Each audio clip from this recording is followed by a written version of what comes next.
An FBI spokesman said today that so far the Bureau has not been able to corroborate charges that congressional pages have been pressured into sexual activity with members of Congress. And the spokesman said it's not a widespread, organized problem. Still, it is a scandal, but as Carol Simpson reports now, it cannot be considered surprising.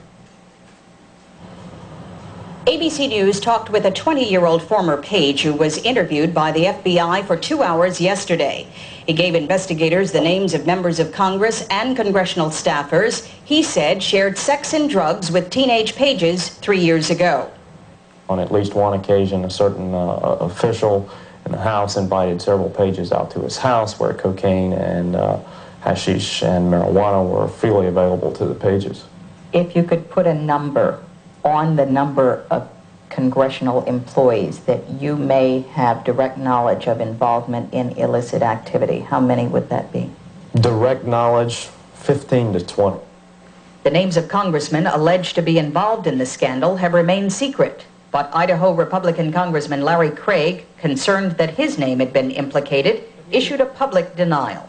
Persons who are unmarried, as I am, by choice or by circumstance, have always been the subject of innuendos, gossip, and false accusations. I think this is despicable.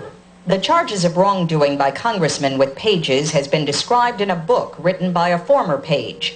In it he states, "I knew of at least 2 homosexual congressmen, as did most everyone else at Capitol Page School. One of these congressmen actively sought out and apparently still seeks out homosexual relationships with minor male pages."